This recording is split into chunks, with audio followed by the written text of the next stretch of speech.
There are cities in this country where an ordinary Canadian, working an ordinary job, simply cannot afford to live anymore.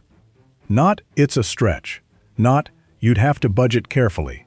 Cannot afford, as in the basic math of rent, food, and getting to work, no longer fits inside a normal income, no matter how carefully you plan. Today we're counting down 10 of them. 10 Canadian cities where the cost of living has pulled so far ahead of local wages that ordinary people are being squeezed out of their own communities. Now, one thing before we start, because it matters. This ranking isn't just about which city has the highest house price. Everyone already knows the usual suspects.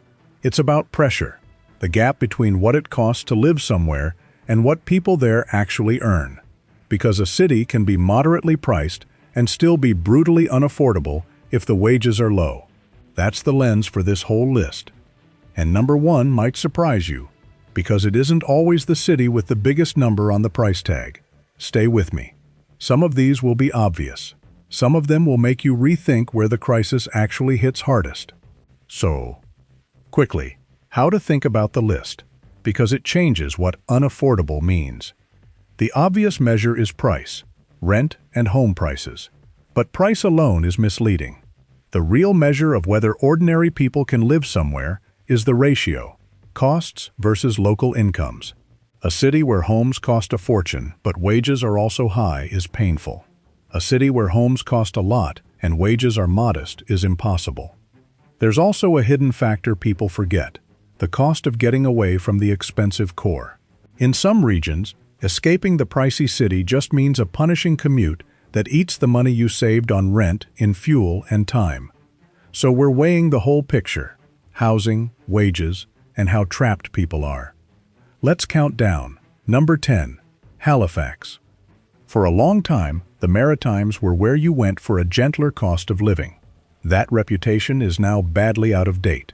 Halifax has seen serious upward pressure on rents and home prices, driven in part by people arriving from more expensive parts of the country, the exact exodus effect we covered earlier. The problem is that local wages haven't climbed to match, so you get the worst combination: rising costs on top of a traditionally modest local income base. For longtime residents watching newcomers reshape their market, it's been a genuine shock. Number 9. Ottawa. The nation's capital has a reputation for stability, and relatively strong public sector employment has cushioned it. But cushioned is not the same as affordable. Housing and rents have climbed well beyond where many residents feel comfortable, and the people who keep the city running outside the best-paid roles feel the same squeeze as everywhere else. A stable city is not automatically a livable one when the costs keep rising. Number 8. Calgary. Calgary spent years as the affordable big city alternative, the place Torontonians and Vancouverites moved to in order to finally afford a life. And that worked for a while.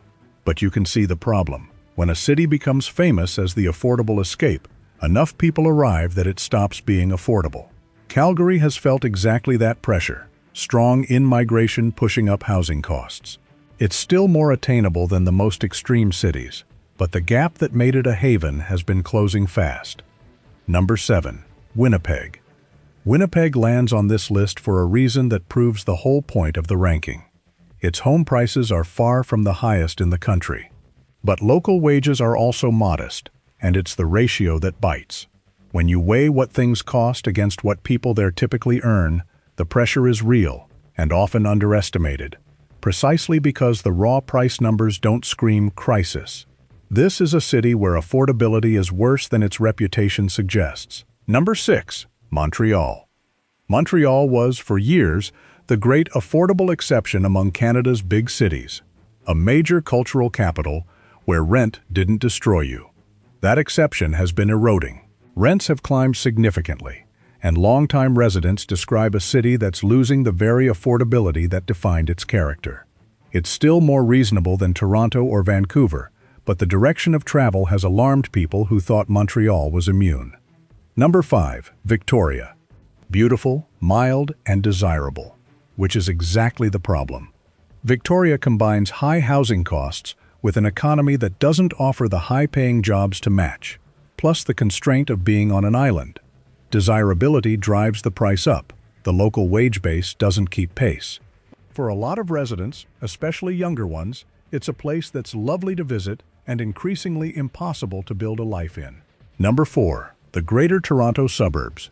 Here's a category rather than a single city, and it's important: the suburbs and satellite cities around Toronto, the places people fled to in order to escape Toronto prices, have themselves become unaffordable. This is the exodus eating its own tail. People left the core for the edge, demand followed them, and prices rose to meet it. So the escape valve got priced up too, and now people face long commutes and high costs. It's the worst of both worlds, and it's spreading outward year by year. Number 3. Toronto. The obvious one, and it earns its place. We devoted a whole video to Toronto's exodus, so we won't repeat it all. But the short version is that Toronto combines some of the highest housing costs in the country, with wages that, for most people, don't come close to matching. It's the city that best defines the phrase, detached from income. The only reason it isn't higher on a pressure-ranked list is that its wages, while insufficient, are at least higher than in some smaller cities, where the ratio is even crueler. Number 2. Vancouver. Vancouver has spent years as the poster child for Canadian unaffordability, and for good reason. It pairs some of the highest housing costs on the continent with an ordinary local wage base, the definition of the affordability gap. Add geographic constraints that limit how much can be built, and persistent investment demand, and you get a city where the gap between what a home costs and what a local job pays is among the widest anywhere in Canada. We'll cover Vancouver's market in more depth in its own video, because it deserves it. But on a pure, can an ordinary person afford to live here basis, it has been at or near the top of this conversation for years, and 2026 hasn't changed that. So why isn't it number 1? Because number 1 isn't a single city on a map. It's a truth about all of them. Number 1 is any city where you already live and work, the moment your rent renewal arrives. Let me explain, because this is the actual point of the whole list. We rank cities as if unaffordability is a property of places, as if some cities are expensive and others are cheap, and the solution is simply to move to a cheaper one. But look at what this entire list actually shows. The affordable escape cities, Calgary, Halifax, the Toronto suburbs, became unaffordable the moment people escaped to them. Affordability isn't staying put in any of these places. It's moving. The expensive cities export their prices to the cheap ones, and the cheap ones stop being cheap.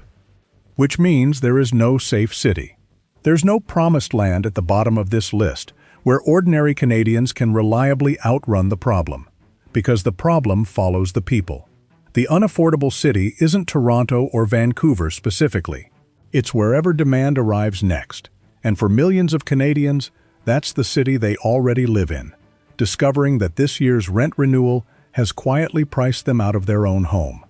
That's the shock this list is really pointing at. The crisis isn't 10 cities.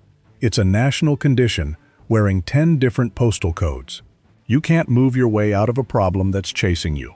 So why is every city on this list telling a version of the same story?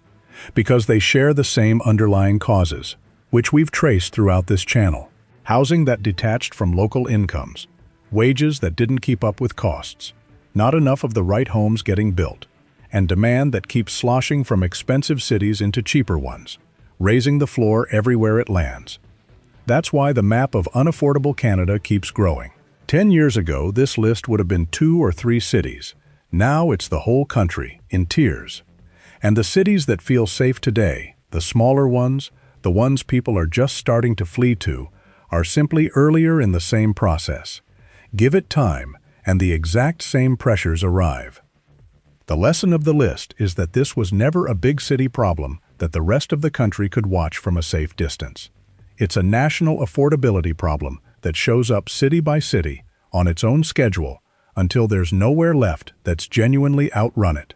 The real fix is the one this channel keeps returning to: wages that match the cost of living, and a genuine national commitment to housing that ordinary people can afford.